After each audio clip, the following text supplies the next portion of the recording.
Hi there, I'm natekokernot, and I want to welcome you to my channel, Miracle Readiness.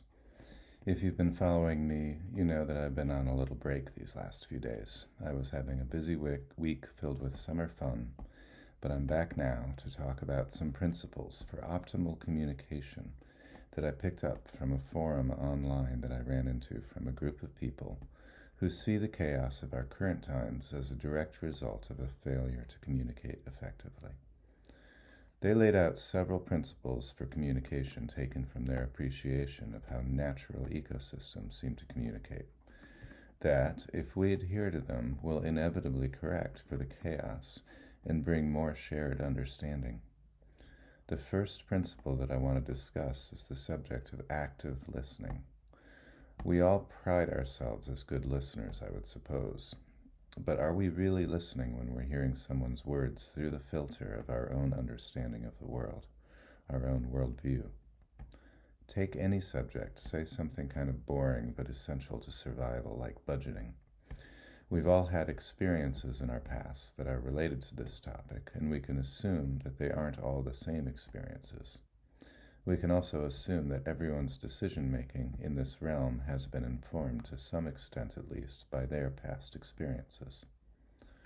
If someone is talking to us about their decision-making process or why they came to a particular decision, in order for us to truly understand the logic of their process, we have to step out of our own logic, which was partially informed by experiences from our past that this person did not share with us. This is akin to cultivating an I don't know mind, or open-mindedness, which is one of the traits that A Course in Miracles identifies as belonging to the teachers of God. It is completely arrogant to think that we understand anything completely, since we don't have other people's experiences with that thing at the ready in our own memories. We are ignorant of other people's experiences until they articulate to us about them, and their experiences involving this topic carry as much weight as our own. The other complication involved with this is that we don't even see things correctly when we see them.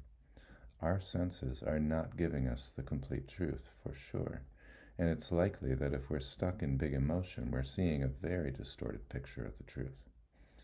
So we really need to get out of the mindset that we are capable of judging anything correctly. On one hand, we don't get to see the whole picture, like we would if we were floating above the battleground of everyday life, for the simple reason that we don't get to witness the battle from every perspective involved. We only get our own view of the battle, which is, by definition, not complete, and certainly not sacrosanct. On the second hand, we don't see or hear anything exactly as it is because our senses are not giving us the true picture of anything. If we deliver our perspective as though it were sacrosanct, we will meet with resistance from the other people involved.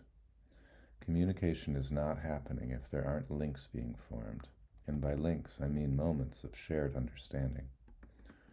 We need to understand the limitations of our own understanding in order to strive for greater understanding of each other's perspectives. We can cultivate this with active listening. In the microcosm of our personal relationships, this can come in the form of tools, like the one I offer to all the couples I work with, called open-hearted listening. In the macrocosm, or say, our political discourse, there's another pair of terms, strawmanning and steelmanning, which must be understood. Strawmanning, a term that came from the debate world, is when we misrepresent our debate opponent's perspective through distorting it or embellishing it in ways the other person did not intend. I propose that we do this unconsciously without awareness that we're doing it. It simply works this way until we become aware that it works this way, and then make the necessary adjustments.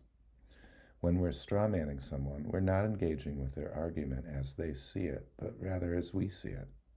They will be left feeling unseen and misunderstood, which isn't going to motivate them to want to represent our perspective in a fair way either, since we're not giving them that. Communication becomes a competition in this case, rather than a collaboration. We think we know so much, but if we're being honest, we understand so little. There's a great big world out there, and we're seeing and hearing only a tiny slice of it. It's absolutely preposterous for any one of us to think that we know what's really going on.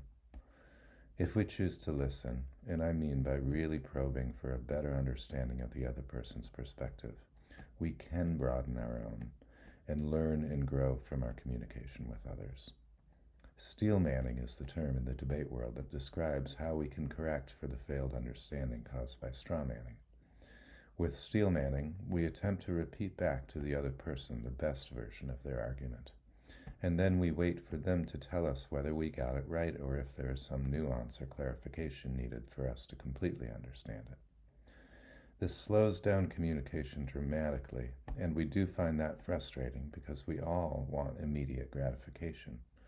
But for communication to be truly effective, which means that links and connections are being formed, we can't expect it to work this way if we're only interested in being seen and understood by others, and we're not interested in seeing and understanding our brothers and sisters. Most of the arguments that I witness in my couples therapy sessions are clearly just two people, both wanting to be seen and understood, but with nobody willing to actively listen to the other. To think that we can reach shared understanding in this way is like hitting our head against reality and expecting that we will eventually break through. We might one day, but we'll have a very sore head to deal with. We have to slow down communication and truly learn to listen to other people's perspectives. Only then can we safely expect them to return the favor and listen fully to us. That's it for today. If you're finding these ideas helpful, I hope you'll like and subscribe, and thank you to those of you who have already done so. And I appreciate all of your comments and feedback as well.